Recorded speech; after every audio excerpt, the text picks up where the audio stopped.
Assalamualaikum warahmatullahi wabarakatuh. Selamat pagi peserta didik kelas 8 yang Bapak banggakan.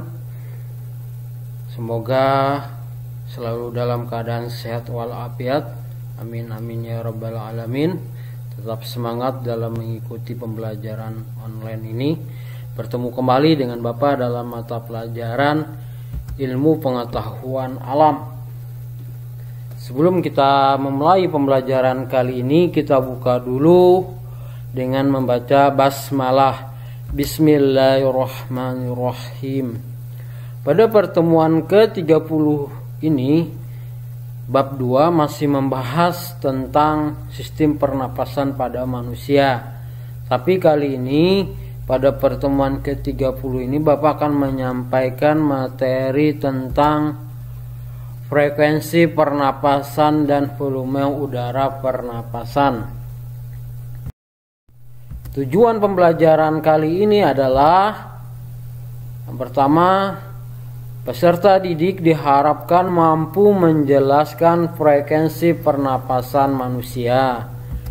Yang kedua, peserta didik diharapkan mampu menjelaskan volume pernapasan manusia. Yang pertama, frekuensi pernapasan. Frekuensi pernapasan adalah beberapa banyaknya kita sering inspirasi. Inspirasi kemarin sudah Bapak jelaskan, yaitu saat kita memasukkan oksigen atau menghirup oksigen, dan ekspirasi itu artinya menghembuskan atau mengeluarkan karbon dioksida dalam 1 menit. Ini yang dikatakan sebagai frekuensi pernapasan. Pada dewasa, normalnya manusia itu antara 12 kali sampai 20 kali per menit frekuensi pernapasannya. Namun seringkali jumlah tersebut berbeda-beda karena ada beberapa faktor yang mempengaruhinya. Beberapa faktor yang mempengaruhi frekuensi bernapas pada seseorang antara lain sebagai berikut. Peserta didik kelas 8 yang membanggakan. Beberapa faktor tersebut, yang pertama atau A kecil adalah usia atau umur. Anak-anak memiliki frekuensi pernapasan lebih sering dibandingkan orang dewasa. Anak-anak masih dalam usia pertumbuhan sehingga banyak memerlukan yang namanya energi. Hal inilah yang menyebabkan anak-anak memiliki kebutuhan oksigen lebih tinggi dibandingkan orang tua. Ya, apalagi yang sudah mulai menanjak manula, manusia lanjut usia ya. Yang B yaitu jenis kelamin. Pada umumnya laki-laki memiliki frekuensi bernapas lebih banyak dibanding perempuan. Kenapa? Karena biasanya laki-laki memiliki aktivitas yang lebih banyak sehingga kebutuhan oksigennya juga lebih banyak. Hal inilah mengapa pada laki-laki memiliki frekuensi pernapasan lebih sering dibandingkan perempuan. Yang C, suhu tubuh. Suhu tubuh berbanding lurus dengan frekuensi pernapasan. Semakin suhu tubuh, maka kebutuhan energi semakin banyak. Hal inilah yang menyebabkan kebutuhan oksigen juga akan semakin banyak sehingga meningkatkan frekuensi pernapasan tadi. Yang D adalah posisi tubuh. Posisi tubuh seseorang akan berpengaruh terhadap kebutuhan energinya. Misalnya, seseorang yang berdiri akan membutuhkan energi apa? Membutuhkan energi lebih banyak dibandingkan dengan orang yang sedang berbaring. Jadi pada orang berdiri lebih banyak membutuhkan oksigen daripada orang yang berbaring. Yang E adalah aktivitas atau kegiatan yang dilakukan. Nah, kegiatan atau aktivitas tubuh mempengaruhi frekuensi pernapasan. Ketika tubuh memerlukan banyak energi saat beraktivitas, seperti contoh pada gambar berlari, maka tubuh membutuhkan lebih banyak oksigen, sehingga frekuensi pernapasan juga akan meningkat. Nah, jadi tergantung aktivitasnya, ya. Kalau aktivitasnya cuma duduk ngobrol, berarti kebutuhan oksigennya sedikit.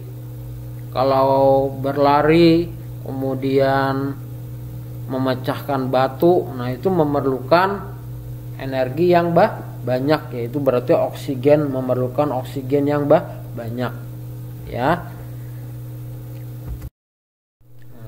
Strategi didik kelas 8 yang Bapak banggakan, Bapak akan melanjutkan penjelasan materi tentang frekuensi pernapasan. Nah, selanjutnya adalah yang kedua, volume pernapasan.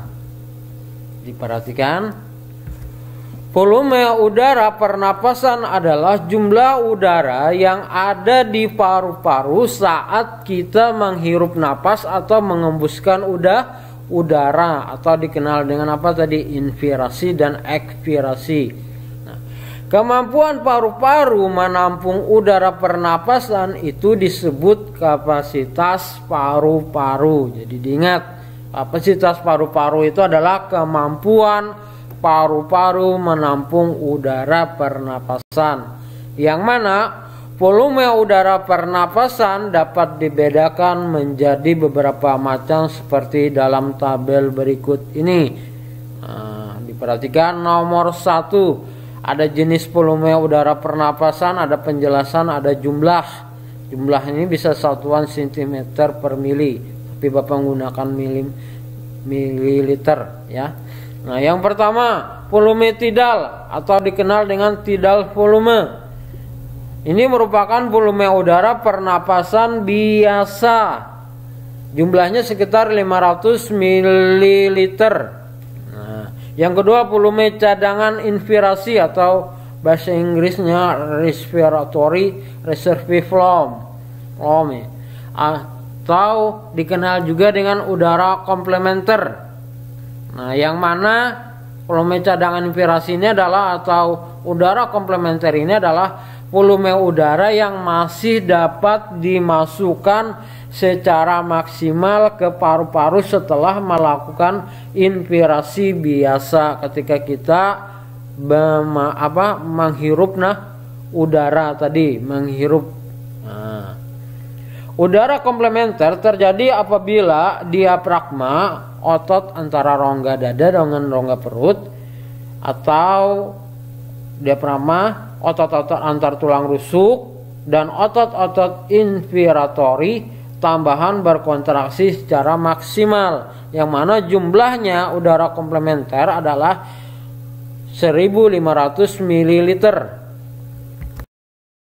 Nah, lanjutannya yang ketiga adalah volume cadangan ekspirasi. Kalau tadi adalah volume cadangan inspirasi. Kalau ekspirasi berarti menghembuskan atau mengeluarkan udara, baik itu karbon dioksida atau maupun uap air. Nah, volume cadangan atau dikenal dengan udara suplementer itu adalah volume udara yang masih dapat dikeluarkan secara maksimal dari paru-paru setelah melakukan ekspirasi biasa, yang mana jumlahnya adalah 1500 ml. Nah, yang keempat adalah volume sisa atau volume residu, dikenal dengan volume residu.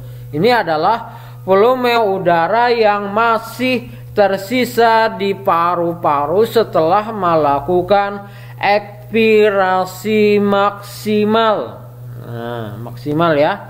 Yang mana volume residu tidak dapat diukur secara langsung dengan spirometer karena volume residu tidak dikeluarkan dari paru-paru, yang mana jumlahnya volume residu itu sebanyak 1000 ml. Nah, yang kelima adalah kapasitas vital. Itu merupakan volume udara yang dapat dikeluarkan semaksimal mungkin setelah melakukan inspirasi maksimal. Ya, setelah melakukan inspirasi maksimal tadi, ya. Yang mana kapasitas vital merupakan jumlah dari volume tidal ditambah dengan volume cadangan inspirasi dan volume cadangan ekspirasi. Nah, yang mana volume tidalnya berapa tadi nilainya? Adalah 500. Kemudian volume cadangan inspirasinya ada berapa? Cadangan inspirasinya tadi ada 1500. Berarti 500 tambah 1500 itu sudah 2000. Nah, kemudian ditambah lagi dengan volume cadangan ekspirasi sebanyak berapa? 1500. Berarti 2000 ditambah 1500 jumlahnya 3500 ml. Jadi jumlah kapasitas vital itu sebesar 3500 ml yang didapat dari udara volume apa tadi? Volume tidal, kemudian volume cadangan inspirasi dan volume cadangan ekspirasi. Kemudian yang keenam adalah kapasitas total paru-paru atau total lung capacity. Nah, yang mana kapasitas total paru-paru volume udara yang dapat ditampung oleh paru-paru semaksimal mungkin, ya, maaf, volume udara yang dapat ditampung oleh paru-paru semaksimal mungkin. Nah, susah ribetnya. Volume total paru-paru merupakan jumlah dari volume residu ditambah kapasitas vital. Nah, jadi 4500 ml ini didapat dari jumlah dari volume residu tadi. Jumlah volume residu tadi ada berapa? Jumlah residu tadi ada 1000. Sedangkan kapasitas vital tadi adalah 3500. Tinggal kita jumlahkan 1000 tambah 3500 dapatnya 4500 ml. Nah, ini adalah 6 faktor, ya. 6 faktor dalam menentukan volume udara pernapasan. Nah, lebih jelasnya bisa kalian lihat pada grafiknya. Kalau yang tadi kan berupa gambar, yang ini berupa grafik. Nah, bisa kalian lihat grafiknya, yang mana volume cadangan inspirasi tadi 1500 ml posisinya seperti ini. Kapasitas vital tadi 3500 posisinya seperti ini. Volume tidal 500, ya. Nah, 1500 volume cadangan ekspirasi, ya. Kemudian volume total paru-paru. Nah, total paru-paru tadi adalah 4500. Nah, kemudian volume sisanya 1000 ml. Bisa kalian lihat pada gambar, ya. Nah, pada gambar berupa grafik ini volume tidal, ya. Nah, jadi tolong diperhatikan gambarnya. Nah, kemudian kapasitas paru-paru setiap orang itu berbeda-beda. Nah, kenapa berbeda? Karena ada faktor-faktor yang mempengaruhi kapasitas paru-paru, di antaranya itu ada jenis kelamin. Nah, yang mana jenis kelamin di sini kapasitas paru-paru laki-laki lebih besar daripada perempuan. Pada umumnya laki-laki melakukan aktivitas lebih berat daripada perempuan. Oleh karena itu laki-laki membutuhkan oksigen yang lebih banyak. Selain itu juga dipengaruhi perbedaan kekuatan otot, jumlah hemoglobin, serta luas permukaan tubuh antara laki-laki dan perempuan. Kemudian ada usia, ada posisi tubuh, ada aktivitas, tinggi dan berat badan, serta pola hidup. Inilah yang mempengaruhi kapasitas paru-paru seseorang. Sebelum Bapak mengakhiri pembelajaran, Bapak akan memberikan soal latihan tentang frekuensi pernapasan dan volume pernapasan. Nah, ini soal pertama 2, 3, dan 4. Nah, ini soal 5, 6, 7. Nah, ini 8, 9, 10. Demikianlah materi kali ini yang dapat Bapak sampaikan. Kita tutup pembelajaran kali ini dengan membaca hamdalah. Alhamdulillahirabbil alamin. Assalamualaikum warahmatullahi wabarakatuh. Terima kasih.